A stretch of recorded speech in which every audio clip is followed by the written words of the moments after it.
Hello, ladies and gentlemen. My name is Jeff Michaels.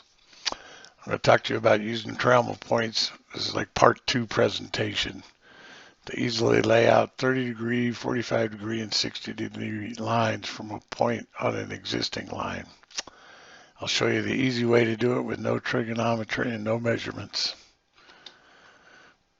And here we go.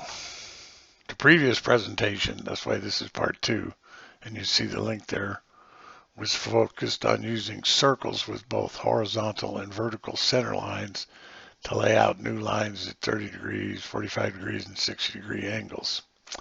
But sometimes you just need to lay out a new angled line to an existing line, and you may not have enough room, or obstacles will be in your way, preventing you from using the two right angle center lines concept.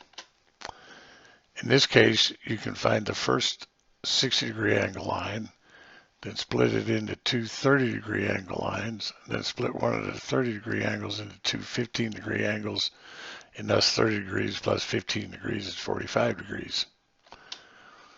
This can be quicker than the perpendicular centerline method, but you have to be careful as the method has several additional steps, adding increased risk of errors. So please check your work using the methods described below. So as a little reminder here about circle fundamentals. Remember, a fundamental of circles is that if you draw a circle of a certain radius, then pick a point on that circle and draw a new arc of the same radius that also intersects that circle, you can proceed 6 times around that circle before crossing the starting point. That means a circle with 360 degrees divided by 6 is 60 degrees between arcs around the circle. Thus, you only have to draw the first part of a circle to easily find the first 60-degree line from horizontal. That's the trick. If you connect all the intersecting arc points around that circle, you get a hexagon. So the next slide's a refresher on building a hexagon, because it's kind of the fundamental part of doing this. So we're going to start with a line 60 degrees from an existing horizontal line, so we'll use the figure on the left. So here's the two circles. You'll notice the one on the left has a circle on a center line with a red dot. So that's where we're going to start building our circles. The one on the right we'll talk about in just a few minutes. So on the one on the left, starting at the red point, we're going to draw a circle of the same radius, except actually we're just going to draw that little dark arc in the upper right hand quadrant, but to the, you can kind of see that little heavy black line is the actual arc you draw. And we'll step around the circle, putting our point of our compass on each intersecting arc till we get crossing the starting point. And then we'll connect all those arc intersections and we get a hexagon. And if you look at it, because we started on the horizontal center line, the point is on the horizontal center line, and the flats, if you will, are on the vertical center line. If we go to the right-hand side and start on a vertical center line, you'll see that's the first circle and the little arc you put on there. Step around the circle until you go back through your starting point.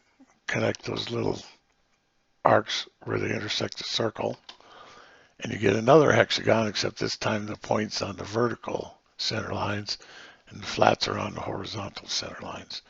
So again, what we're going to do is based on the left-hand diagram, where we're going to start on the horizontal center line, if you will, and we're going to find that first 60-degree intersection with the circle. So here's how we do it. Here's an existing line L with a point A. So we're going to, from point A, we're going to draw another arc with a radius A to B, crossing line L and extending counterclockwise past 60 degrees. It doesn't matter what the length of AB is, so just open up your points, Trammel points, and start marking. You'll see that's why this method's so nice, is you don't have to be finicky and measure it. You just open it up, set them down, and draw this arc. Then using that same radius, you put the point at B and you draw another arc where it crosses the first arc you drew, and you mark that point C, and you can see that here.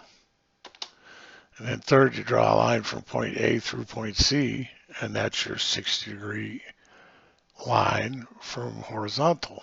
And it's based on the concept of that hexagon that you saw earlier. So if you draw these two arcs right, it's going to be right. It's just the way it works. So to get a 30-degree line now, we're going to take the 60-degree line that we drew. This is where we left it just on the last step. And we're going to split it into two 30-degree angles. So what we do first is we take our Trammel points and we make a smaller arc, a smaller distance, but we want to make it more than half the distance between points B and C. So we're going to draw an arc from point B towards point C, the red line that's part of that bigger circle. Then we're going to go to point C and draw an intersecting arc from point C towards point B, again the red line, part of a bigger circle. Then we're going to draw a line that goes through A and the two intersecting arcs, the two intersections of those red arcs, and that's going to be 30 degrees from horizontal. And the important thing to note here is this has a built-in check to it because you drew the red arcs. You have 2 points that intersect, and then you have point A, so they all have to line up. That's your check. If they don't all line up, you did something wrong and you got to go back and figure out what it is. So, you can use 3, 4, 5 triangles and stuff for triangles and stuff, but this method has a built-in check as you proceed. All 3 of those points have to be on that line.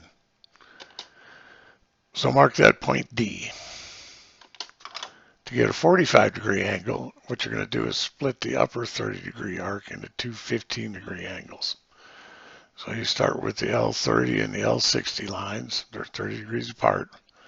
And we want to split them into two angles of 15 degrees. So set your Trammel points more than half the distance between points C and D. And draw an arc from point C to point D, the red line. Go to point D towards point C and draw an arc. That's the second red lines. And then we're going to draw a line L45 from point A through the two intersecting arcs. And that'll be 45 degrees from horizontal and 45 degrees from vertical center lines. And again, note that it has a built-in check. That L45 has to smoothly go through 3 points, A and both the intersecting arcs where they intersect. If they don't, then you made a mistake somewhere and you'll have to go back and find out what you did wrong. So mark that point E just for fun.